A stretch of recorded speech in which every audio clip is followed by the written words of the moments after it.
Good morning, students. Today we are going to discuss the most important part of English grammar, that is sentence. First of all, we should know what is a sentence. When one or more words are grammatically linked or they bring out a complete sense, it is called a sentence. I have said one or more words. One or more words, if only one word makes the complete sense, then it is also called a sentence. For example, if I say go, here subject is implied, subject is not given, but the meaning is clear, you go. So this one word only, go, that is also called a sentence. Now what is a sentence? A sentence is a group of words giving a complete thought. It doesn't matter whether it has only one word or more than one word, but it should convey a complete thought. It contains a subject and a verb, although the subject may be implied. Like I have given you the example, go away, go. In these sentences, subject is implied, subject is not mentioned, subject is you, which is implied. Now, Oxford Dictionary says a sentence is a set of words that is complete in itself. We have already discussed. It typically contains a subject and a predicate. Subject may be implied sometimes. And it conveys a meaning, as a complete meaning. It can be a statement, question, exclamation or command. For example, if I say the earth revolves around the sun, this sentence has a complete thought, complete meaning, and it is meaningful. But suppose if I say sun around earth revolves the, this is a group of words but not a sentence, but because this group of words doesn't make any sense. So to make a sentence meaningful, we have to choose the words, we have to arrange the words very carefully. Similarly, the cow gives us milk. Here the cow is the subject and gives us milk is the predicate. Then it is a hot day. It is also a complete sentence, example of a meaningful statement. Here it is the subject and rest of the sentence is the part of the predicate. Now, when we have to rearrange the sentence, we have to make the sentences meaningful, we have to keep in view some statements, we have to keep in view some points while rearranging the sentences, while making a sentence meaningful. First of all, we have to remember that a new sentence always begins with a capital letter. In any sentence, first letter will be capital letter. Second point is, a sentence ends with the punctuation mark. A punctuation mark, it can be a full stop or period, we can say, a question mark or an exclamation mark. But any punctuation mark should be there. For example, he obtained his degree.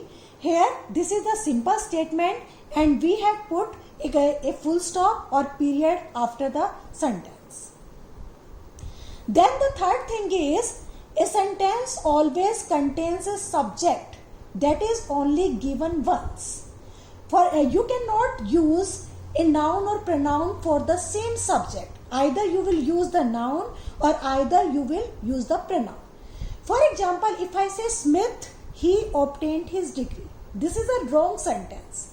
Either I can say Smith obtained his degree or I can say he obtained his degree. But both the subjects cannot be given together. They cannot be given twice. They can be given only once. Now, the second thing is, a sentence contains a verb or a verb phrase. Now, in the verb, in a sentence, only one word can be in the verb or it can be the verb phrase. For example, if I say he obtained his degree, obtained is the verb. But if I say he has completed his work, here the verb contains two words, that is has completed. Now, when we arrange a sentence, you must have heard about the jumbled words. We arrange the jumbled words to make a meaningful sentence, and when we arrange them, we should remember that a sentence follows a certain word order, that is subject plus verb plus object. If I say he has completed his work or he obtained his degree, here he is the subject, obtained is the verb, and his degree is the object. Similarly, if I say he is a singer, here he is the subject, is the verb here, and a singer is the complement. Now, a sentence must have a complete idea that stands alone. This is also called an independent clause. In a particular sentence, there can be two clauses. One can be independent and one can be dependent. But independent clause is necessary for every sentence. In every sentence, there should be an independent clause.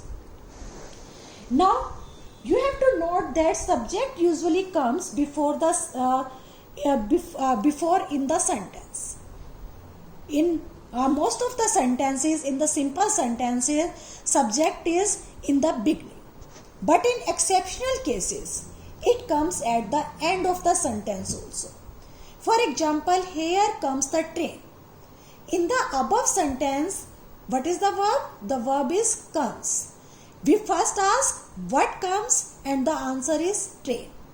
So, in this sentence, the subject is train, the train, and the predicate is here comes. But in this particular sentence, we have used verb before the subject, not after the subject. But this is not common.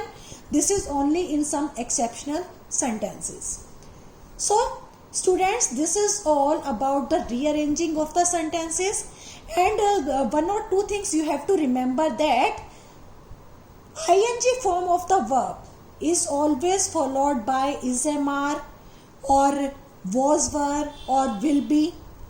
Remember this. Similarly, not never comes alone in the sentence. It is followed by a helping verb like do not, doesn't, hasn't, haven't, isn't, wasn't, etc.